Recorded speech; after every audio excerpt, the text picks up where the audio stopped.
Hi, I'm Jen Rubin, editor-in-chief of The Contrarian. I'm delighted to welcome Maria Peralta. I got to know Maria when she was the political director for the SEIU, one of the most active political unions in the country. She's now a consultant, and she is everywhere and anywhere. There is organizing, there is activity, there are grassroots efforts to fight back and retain our democracy. So Maria, welcome. So nice to see you. Thanks so much, Jen. Great to be here.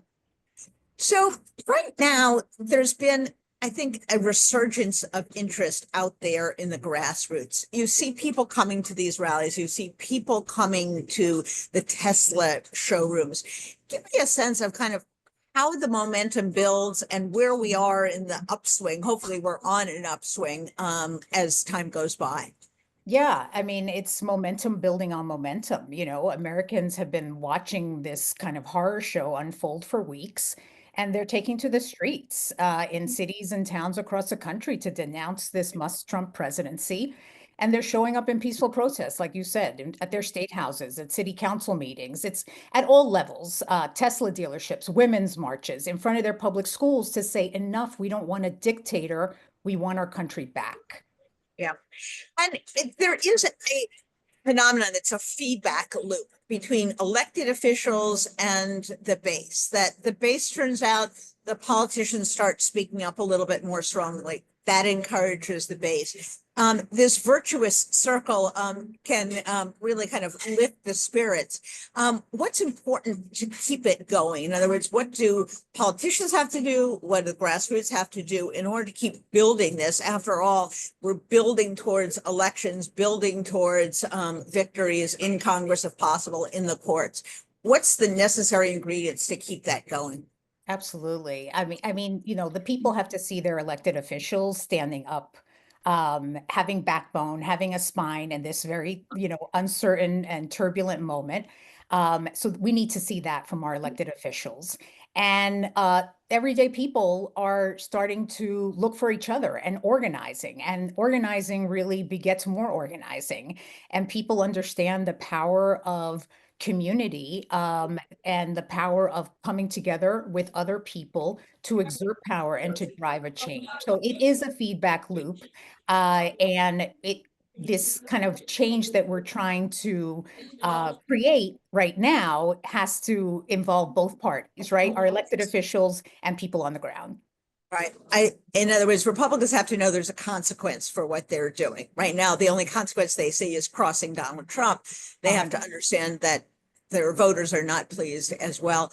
So there is also, I think, a very deliberate plan from this administration. They've been threatening to no longer recognize TSA and their labor union. They have been going after labor unions in a whole variety of contexts. Why is it so important for Donald Trump to disarm labor? Is this just a peculiarity of him, or is this what people do when they're looking to consolidate a whole lot of power?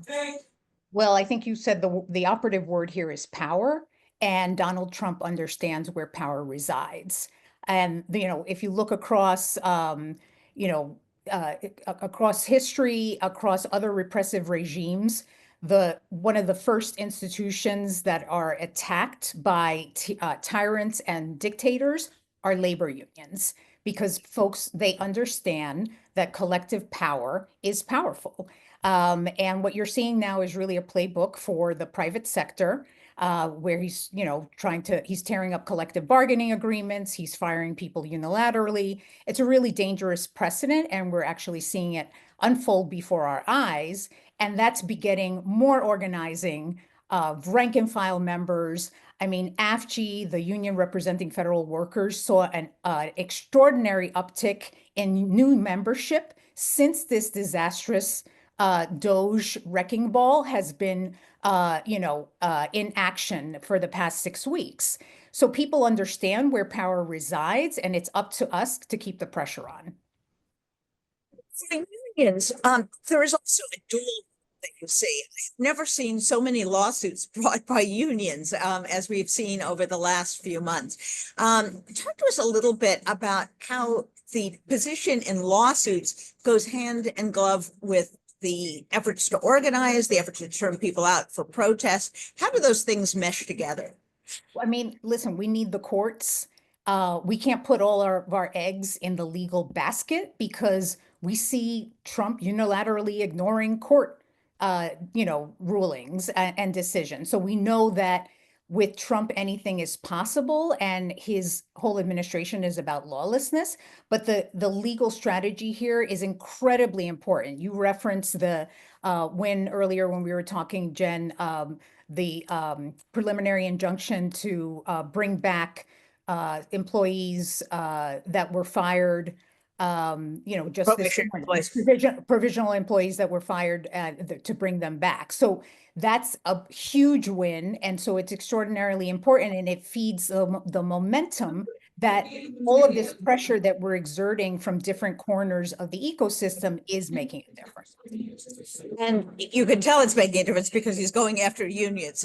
If they were not effective, he wouldn't be spending the political capital and political activity. Tell us Right. a little bit about what we've seen as the upsurge in unionization, really over the last few years. We understand that the workforce as a whole has a lower percentage of union employees than they did in the days where they had giant factories and manufacturing employees dominated the workforce. But there have been real gains in all sorts of new areas. Talk to us a little bit about that and why it is that you see unionization at Starbucks, at Amazon, at some of the companies that you would never imagine in the past that would have a union. Yeah, I mean, I think Americans know what time it is, right? They look around, they see their lives, they wonder why the billionaires are lining their pockets and getting richer every day while they're barely, able to make a living, pay their rent, take care of their kids. And so it's kind of common sense, you look at your circumstance and understand, hey, something's got to give. And being part of an organization like a union is certainly a way to, again, come together with others to exert powers and have a seat at the table with the employer. It's actually one of the only ways in which regular people can really exert real political power as an equal with their employer. And that's why you're seeing all this activity. Last year was extraordinary in terms of the number of strikes, the number of, union actions. And, I don't think I think we're going to see more of that actually in this moment and moving forward as we're seeing the pushback of this regime and what it's trying to do to workers. So as we reach the end of our time, I want to ask you whether your members and you are optimistic that we're going to win this fight. We are in a battle for the survival of democracy. And at times it seems like Trump is winning, plowing people down, turning the world upside down. Looking forward, though, what gives you hope, if you have hope, that we are slowly moving the ball and we will take back our democracy? Well, I can tell you that with every move that Trump makes, it makes people more determined. And so I'm hopeful that that determination is going to result in more organizing and a growing resistance to what we're seeing, so that it's not only to remedy the kind of the horror show that we're seeing right now, but also helping us to build power for the midterms and beyond, right? This nightmare will be short-lived, and we have to make sure that it doesn't come back. And collective action is a powerful tool to do that.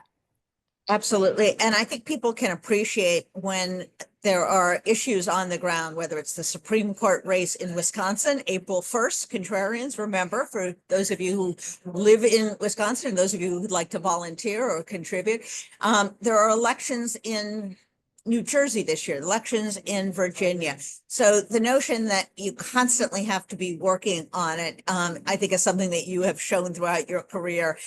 You don't just come into town a few weeks before election. You have to have year-round organizing. And I cannot stress enough to people that this is all about collective action. We are only going to be successful if we can band together and people are not alone. People cannot be isolated. We cannot allow them to pick off one person, one law firm, one union, one kind of worker. And I think if we stick together, I think we actually will do it. I'm very heartened to see the organizing, and I'm especially heartened because you're involved, and I have confidence in your ability to organize and to Thank you. strategize. Jen, So, there's so many ways. I just want to lift up a couple of things. short, We're, please. for tonight, if folks, I mean, one way is join an organization. A second way to get active is to get involved in an issue campaign. Tonight at 8 p.m., we've been talking about worker power. There's going to be a mass town hall to support federal workers and the valuable services that they provide. If folks like AFL-CIO President Liz Schuler, Working Families President Maurice Mitchell, Senator Chris Murphy, and others are going to be on. So if you're interested in joining that, you can sign up for the call at federalunionist.net. There's so many ways supporting public school students. At the 90% of American students learn in public schools, and parents and teachers are coming together to demand that the federal government invest in kids instead of taking a wrecking ball to resources. So go to NEA.org to join the fight. And then, next week, depending on what happens with this budget fight, there's going to be recess. So if you're interested in going to your congressperson's office to tell them, hey, enough is enough, go to your congressperson's office during recess. There's groups like indivisible.org that have a tremendous amount of resources and toolkits to help you do that with other folks. So there's so many ways to get involved, and the time is now. Wonderful. Thank you so much, Maria. We'll enjoy having you back. You truly are a contrarian, so we feel a connection to you. Thanks so much, and thanks for all you do.